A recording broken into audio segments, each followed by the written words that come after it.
This is Adina Mignona, author of Crazy Foolish Robots, a humorous science fiction novel you can find on Amazon.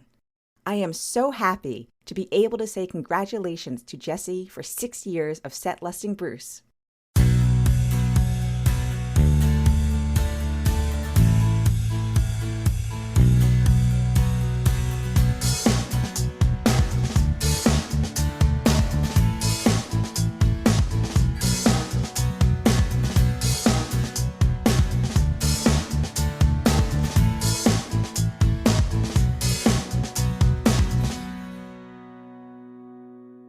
Hello, everyone, and welcome to a new episode of Set Listing Bruce, your podcast all about Bruce Springsteen, his music, and mostly his fans. I am your host, Jesse Jackson, and returning guest Laura joins me. And Laura has a glow about her because she has recently gone to Broadway and saw The Man. Welcome back to the show, Laura. Great to be here, and congrats on your 6-year anniversary of the podcast. Well, thank you so much. I appreciate that. Yep, that's a lot of Springsteen stories. So absolutely. How you been doing? Pretty well. Classes just started. Okay. I'm kind of nervous for them. Yeah, because of COVID or just not, and you're not used to going in person? More like because I came in undecided, I got to take easier like gen ed classes. Okay. And now I decided on a major, I have to take harder classes. What's your major? Sociology and French with a minor in international relations. Okay, yeah. Maybe a minor in Spanish. I'm still debating on that. And so, yeah, I remember my son talking about, those upper level classes can get tougher. Right, versus the not that any college course is easy, but yeah, absolutely. So, well, I am good luck. I know you're going to do well. You do well at anything you put your mind to, but yes, I understand being a little nervous. So let's get right into it. So you originally were supposed to go see Bruce, and then remind everyone what happened and how it got delayed. So everything that was like going wrong kind of went wrong.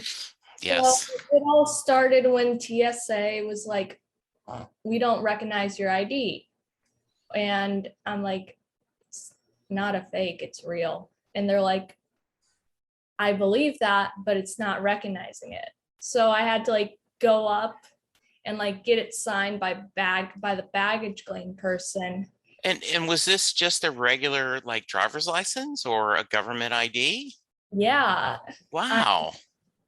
And then I got nervous, and then there was this family that like was taking forever, and I'm like sort of getting mad at them, or like I'm saying stuff like, hurry. I mean, if there was a time, I know I'm not a boomer, but if there was a time that I wanted to go like Karen, that would have been. Yeah, because you're sitting there going, okay, come on, I've got a plane to catch. I'm like, I'll never see them again. So, and then they're like right in front of us on the plane. Oh, how funny. Yeah, and then so I do a more comprehensive thing about that, but we're on the plane, and the plane which got delayed like 15 minutes, like because my dad got a notification and at first I'm like, after the ID snafu or whatever, I'm like, oh no, it's going to be canceled. It's delayed 15 minutes. We get on the plane and it's to Newark. And then like an hour or so into the plane ride, they're like, they hold because of the weather in Newark. And it's basically like they don't have enough fuel. So we go to some airport in Virginia. And then it keeps saying, oh, we're gonna be playing, the flight will resume at 5. Then it goes to 5:30. Then it goes to 6. Then it goes to 6:30. And then it just is like, nah, it's not gonna happen. Now, were you flying in the day of when you had tickets? Yes, that's we normally wouldn't have done that, but my mom has a job where we had to fly in the day of. Yeah. And you know, when I had to do that too, and I know everyone tells you, oh no, no, you should go the day before, but sometimes it's just not practical, you know, Mhm. because either you know, you don't have enough time or because of other things happening to you. So absolutely, I get that. Mhm. Yeah, I wanted to fly in the day before, but that Oh, was I bet you did. You wanted to fly in a week before, right? It's like that we could just camp out. I know that when I went during the first run, I was sweating the whole time that there would be bad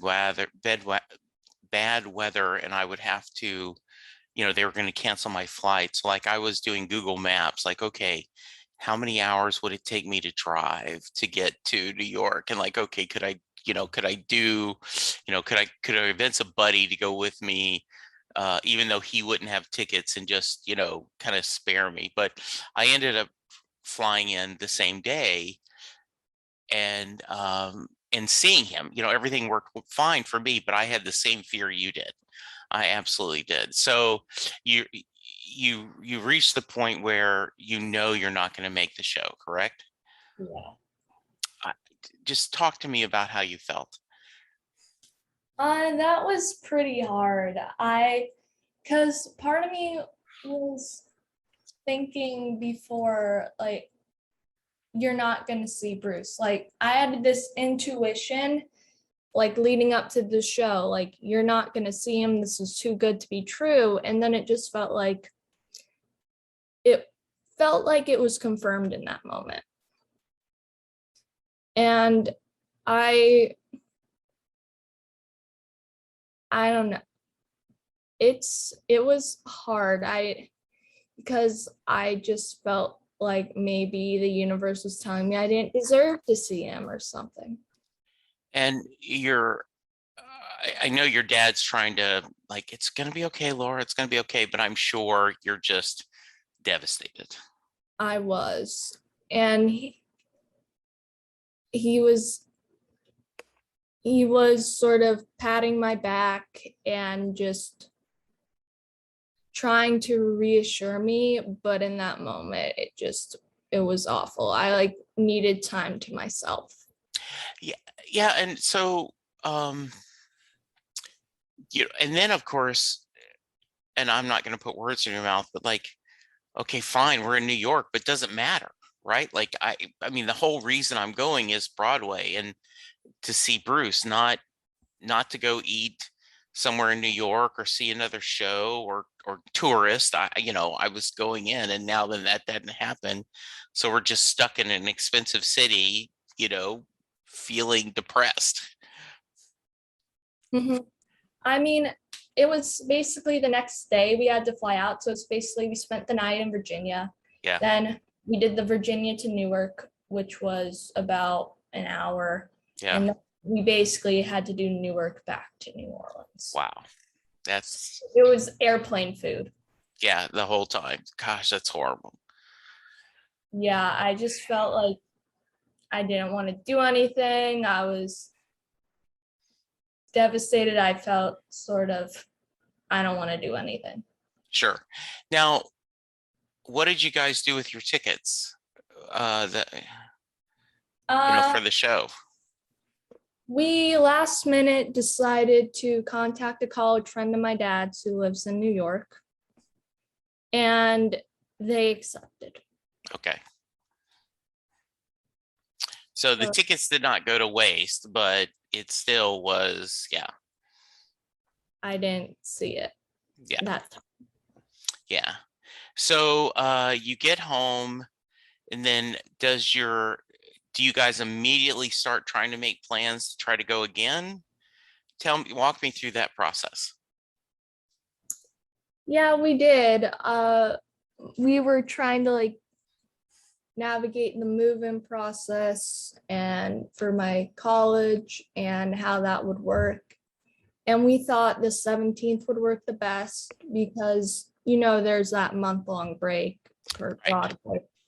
And that's the earliest one. So we did make plans, and then apparently a few days later, my dad tells me that we're going to go to Broadway that day, and then we're going to eat with my godparents and their friends the next day. Okay. And we're flying in the day before. Oh, good time. This time you went, okay, good.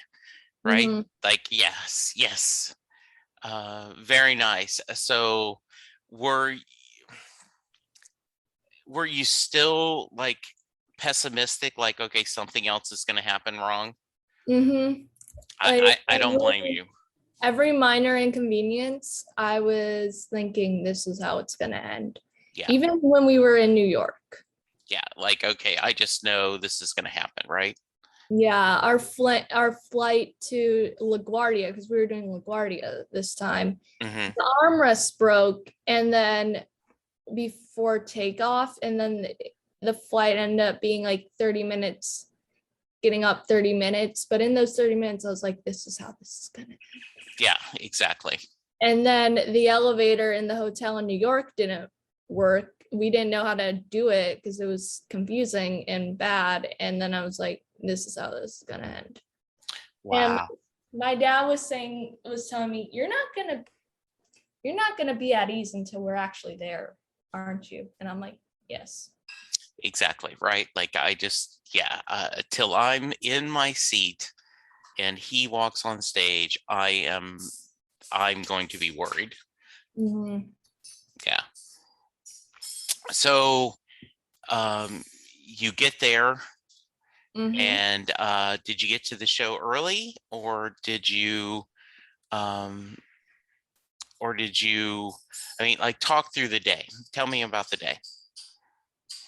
During the day, we sort of stayed in. We did DoorDash because we didn't want to like lose our vaccine passes.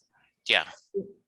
No, we were taking it very seriously. Sure.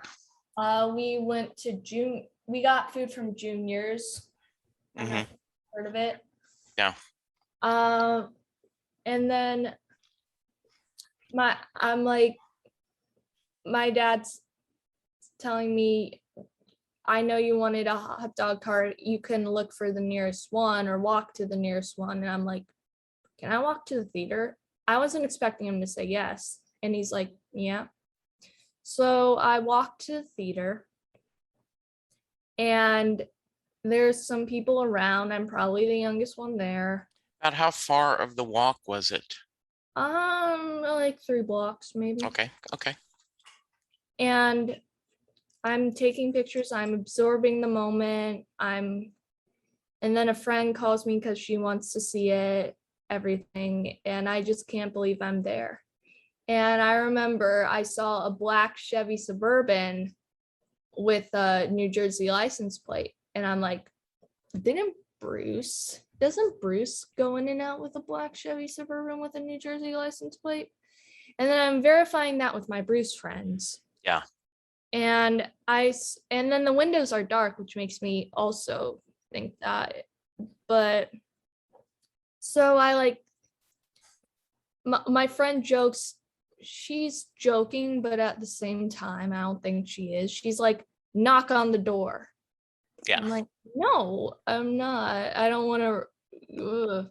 But I do sort of stare and like inspect the Chevy Suburban. I'm like, Yeah. And someone comes out of it. It's definitely not Bruce. And I'm trying to see what's in the back of the Chevy Suburban. Is it a guitar? And then I was looking at how security was acting around me looking at it. They seemed to be subtle about it, but they were watching me. I'm not sure if that Bruce's Chevy Suburban. We'll never know. Or maybe it was, who knows?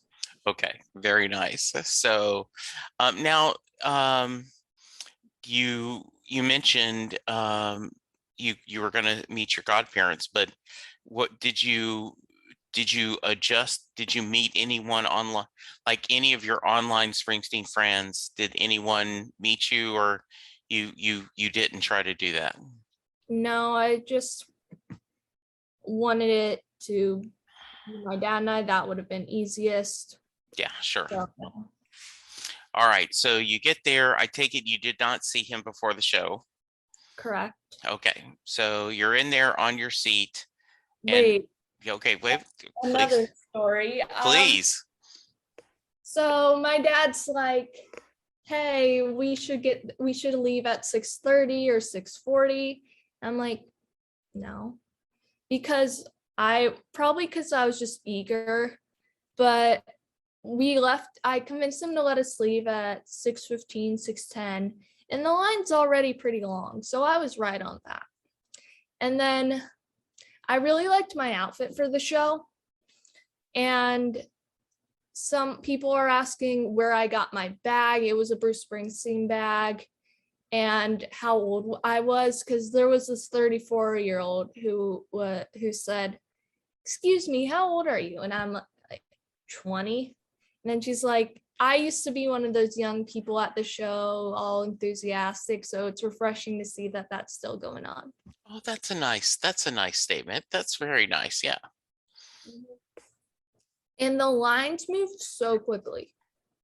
Very efficient. Now, did you have to show your ID card to get in? I mean, your passport, your vaccine card? Yes. And interesting story about that. So when my dad got vaccinated, apparently they put his birthday wrong. So my dad, I remember before the show, this was in July actually, my dad called the vaccine hotline. And my dad was thinking, I'll just show it on my phone so they can't really read it. And then he found out that Louisiana has this app, a state database app, which St. James said they would accept state database apps. And that just says that he's vaccinated, and then they inspect it and we get in. So that was a scare too. Yeah, like, God, what else can go wrong? Yeah, my dad was born on January 13th, but instead the vaccine person put January 31st. And it's like, it's not a fake. We're vaccinated. Have they gotten it fixed by now? You can't really fix the actual card, but on the health records and the state database, it has it correct. Good. Okay, great. All right. So you're there, you're in the theater, Mhm. and okay, so let me ask you the truth, Laura. Are you thinking Bruce is going to call out sick? Are you thinking, like, okay, I'm waiting for the other shoe to drop? Yeah, I am. Or we got we actually, like, the day leading up, we got this notification from the theater, and we're like, my dad like looks all scared, and I'm like, oh my gosh, is it going to be canceled because of the Delta variant? And it was just the information thing. Okay, good. All right. Now, how were your seats? Pretty good. It was row Q, I want to say, in the center orchestra. And the seats were situated so the seats were aligned, so even if someone was directly in front of you, you could still see. That's great. All right. So they announce, please turn off your cell phones, and blah blah blah blah blah. And he comes out. What was your first thought? So interestingly enough, it's 8:00, and my dad's telling me these things normally are like 5 minutes after. Then the lights go off, and I'm like, OMG, and all that. And then I see this figure walk, and I think it's a stagehand. Just Okay. getting ready for the show. And then the lights turn on, and it's Bruce. And I'm like, oh, wow. I clap, and I also screamed like a groupie, and but no one could really hear it over the claps, which I'm Yeah. glad. And I'm like, this is Bruce. Wow. It just felt so weird and unreal. And it's my first time, and I'm like, Yeah, because I was going to remind people, if you've not heard, Laura's been on the show a couple of times before, and she's a second generation Bruce fan, but because of circumstances and her age, she's never seen Bruce tour. She was just too young during the earlier tours, and she had just, so this was your first opportunity. And I just imagine, you know, like, pinch me, right? This is a dream. Yeah. It's there. No, I actually did pinch myself. I love that. So, okay, let's talk about the show. I'm actually worried about talking about the show because everyone's telling me, tell me what it's like. Tell me what it's like after you see it. And now that I've seen it, I'm worried that I like won't give them a good story, and that it's kind of anticlimactic because they're like, Laura, tell us, and then they're waiting for me to see it, and then I see it, and then I tell them, and it's just like, meh. So I'm nervous. No, don't be nervous at all.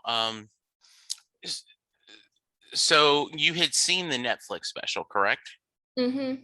So now he's changed it some, correct? Correct. Yeah. So what are some highlights of you? Let's start with that. I mean, I realized the whole thing, but I'm sure there were a couple songs that really spoke to you. The end of Thunder Road, because I really like the line, "It's a town full of losers," and that line has helped me with resilience and just being a stronger, better person. And just hearing it at the end, it made me feel something in my body that I like never felt before. Yeah. It's like chills, but at the same time, it's not. I don't know how to explain it. Mm-hmm. Maybe it's a feeling that's common with concerts and people will know what I'm talking about, but. Well, I know that Land of Hope and Dreams has meant a lot to me and my family. And so the first time I heard it live after the situation, you know, where I had really used that as strength, I did have, you know, I started crying just because of the emotion of hearing it live. So yeah, I mean, and you've talked about it. I think you've been on the one lyric. I think, you know, you've shared with me multiple times that, you know, one of the ways, you know, that you dealt through your adolescence in high school, right, is this idea of it's a town full of losers. I'm pulling out of here to win. You know, the idea, anyone who doesn't believe in me, anyone who hasn't supported me, you know, blank you, I'm pulling out of here to win. So I absolutely can feel that. First off, Thunder Road is an amazing song anyway, but then to have that emotional connection and to hear it live where he's only a few feet from you, I absolutely can feel that. I can imagine and understand the emotional resonance you're feeling. Yeah, not to sound like it didn't mean much to me, but I didn't cry.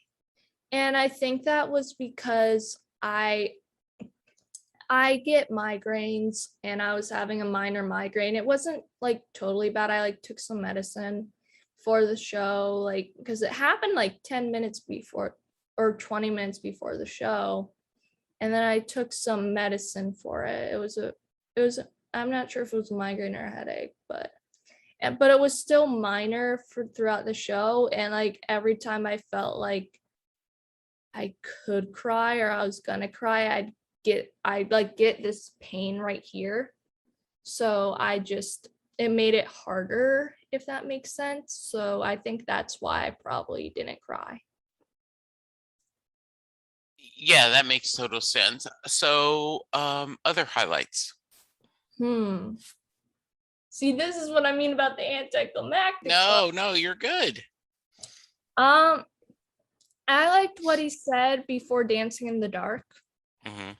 about how we make his life worthwhile and he makes our life worthwhile, and how just its kindness spreads and like the message spreads. It just made me feel like good, because I know I'm just one person. Yeah. But he has done so much for me, and I guess by that sense maybe I've done something for him. That is nice to hear, isn't it? Because for him to share that it's a two-way street, that he receives, and I would argue that I think emotionally we get more from him than we give to him, but that's not my place to say, because our fandom has given him, a success and the ability to support his family, to live every dream he could ever imagine. And also, look, he's 70, and look, he looks like he's 50, right? I mean, yeah, so absolutely. What else were the highlights? I like some of the new stuff he added in. Yeah. About voting rights, Black Lives Matter, and the arrest, because the arrest, when I heard about it, it kind of troubled me. Sure. How the fact that he can like crack jokes about it, even though he wasn't drunk. Right. I don't get that, but that's another conversation. And how he was talking about how it was called the United States versus Bruce Springsteen, and how you have had to really screw it up if everyone in the United States is against you. That is a good line. I love that. Yeah. And it just made me feel better, because I was really worried about him following that news. I was like, Bruce doesn't really drink that much. And right. So hearing that was a relief. Yeah, I had a couple other people that are in recovery, and and had privately talked to me of like, I hope this isn't a sign that he's, because of depression and self-medication and such. But then to hear the full circumstances, them joking about it, makes you go, okay, this is good, this is fine. Yeah, so that was a relief for me, even though the incident happened months before. Yeah. I liked seeing Patty. I think Patty walked in our, like, through the stage door, and our backs were turned, because someone was like, "Hi, Patty," and I'm like, Patty. Yeah. So it was nice to see Patty.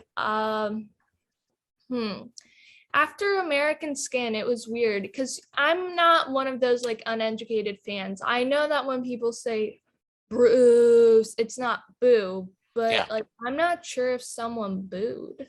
Oh wow. Because of the American Skin can be to some people a little controversial. I think it's an amazing song, but yeah, I get that. Yeah, I'm like, someone like said so. I honestly wasn't sure. Like, it sound like, because I know that when people say Bruce, they're not booing. Yeah, exactly. Like, when I think, if it sound like, the extent of like, if I thought it was a boo, then maybe it was. Okay, good. Maybe it wasn't, and it was a Bruce. I don't know. Okay, good. I like "I'll See You in My Dreams." Yeah. Even though I was mad that they took Born to Run out.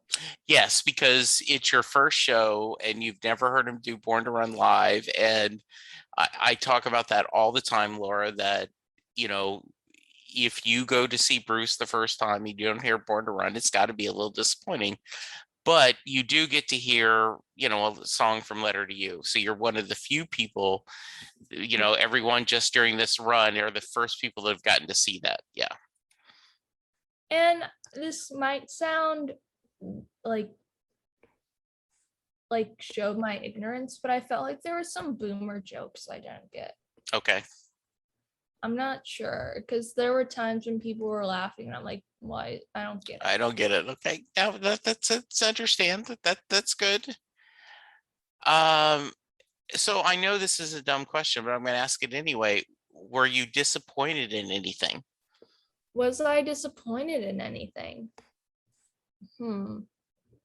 Just the fact that I was worried that I wouldn't have such a good story to tell. Yeah. And what else? The headache. Yeah. That was. I'm glad that it was not a major headache. But I could still feel it if I felt like I was gonna cry. So like, what else? Oh, this is going back a bit, but I like Born in the USA and The Promised Land and 10th Avenue Freeze Out. Yeah. I like the fact that Bruce like still makes Clarence a part of the show. Yeah. Because when Clarence passed, there were times when like, even as I was like 10, 9 when that happened, I was thinking what's next? And like, will they be able to recover and like still keep the spirit there? Yeah. I think that keeping Clarence in the show and not shying away from it is a good decision and a great way to honor him. Yeah, I agree. I think well said. That's good. Cool. So, did you buy a few souvenirs? I got a poster before the show. Okay. And I'm trying to hang it in the common room of my apartment at college. My apartment mate said I could, but the poster keeps curling up and I don't have a car and my roommate is gone for the weekend, but she said she would drive me to Michael's. So you can get a frame. Yeah, that's good. Good. Well, good. Well, you will have to send me a photo of it in the common room. So anything else you want to add? This has been a great trip story. Yeah, so I remember the day after I saw Bruce, I was calling the friend, and then I was at the roof of the hotel, like the rooftop view, and I just felt like such an adrenaline rush and a thrill that I would just felt like I needed something to match it. And there was, of course, like a rooftop, and I would just like dangle my phone off a 31-story building. I still have it. Yeah. Thankfully. But I know that if I would have dropped it, that would have not been good. That would have been awful. Absolutely. But I just felt like I needed something to like, the thrill and all that. It's like something to match it. And I was just like, and that was sort of scaring the person I was calling. He'll be like, what are you doing? Yeah. I need something. I have energy. That is hilarious. Yeah, and I don't know. I would have gotten more souvenirs, but the souvenirs are so expensive. They are. They're very expensive. Like $45 for a t-shirt. Yeah. Yeah. I think. Absolutely. And the lines were long. It was so crowded there before. Yeah. Yeah, it was. I can imagine. That's good. I'm so glad I saw him. It was like amazing. Like, yeah. The concert thrill, the thrill of like seeing him for the first time and waiting for that moment. It was amazing. I'm glad. I'm glad it was everything you wanted it to be. And I'm glad that this second trip, everything went fairly well. And I'm so happy for you, Laura. Yeah, it was my first time. Hopefully there's gonna be a tour. I'm really looking forward for the tour. Yeah, me too. It still doesn't feel real. So then sometimes I'm worried. I'm like, what if I didn't live in that moment to the fullest? Hmm. and get worried because it doesn't feel real. Yeah. Well, I'm like, if I thought it was real, or like if I lived it to the fullest, maybe I'd be thinking differently. Or maybe I'm just so in shock. Yeah. And I think it's just it is, you have something that you're anticipating for so long and with such enthusiasm. And it sounds like it paid off. It sounds like you did well. And so good for you. And I'm so happy for you. And I'm so happy you were willing to jump on and share with me. Just good thoughts. Any final thoughts you want to share? Oh no, I'm just so thrilled and happy and glad. It's amazing. Bruce is my reason to believe. And I'm just, oh, I saw Bruce. That's Yep. so crazy. Yep. You've now got your one, right? As when someone asks you, well, how many times have you seen Bruce? You can go, one. It was on Broadway, one and counting. The thing about seeing Bruce on Broadway versus a tour is that Bruce is expressive in a way on Broadway that he's not in concert. It's like, Yes. not like Bruce is more subtle. Like you can like, he's more like, I don't know if meticulous is the right word, but with his expressions, it's different and you can see them in ways that you couldn't on a tour.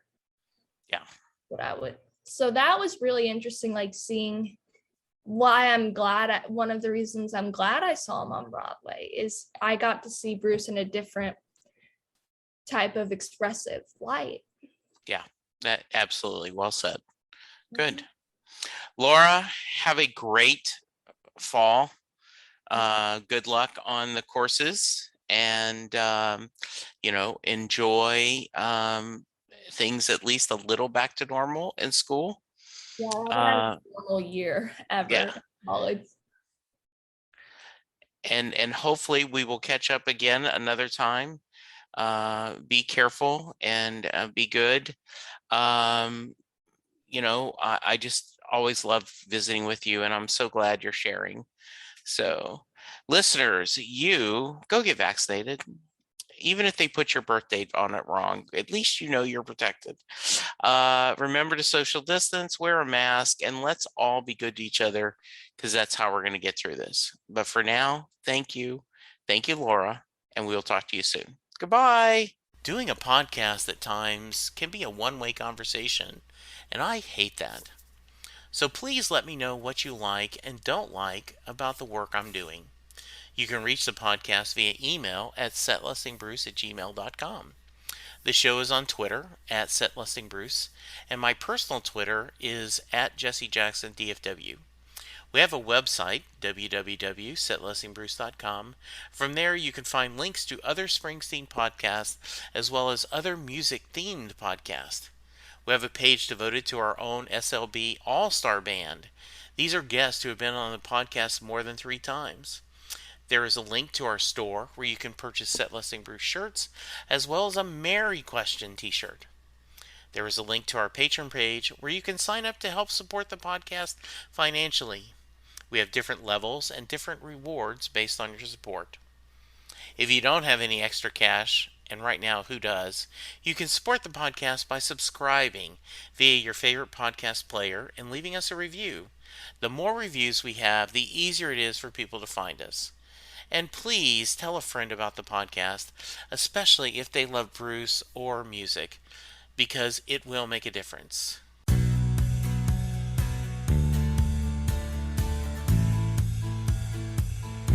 You just heard the fun talking, hard rocking, music loving, album ranking, fan thinking, joy spreading, lyric reading, story sharing podcast that is the one, the only Set Listing Bruce. Set Listing Bruce is part of the Southgate Media podcast group. The theme for Set Listing Bruce was written by David Rosen, used by permission.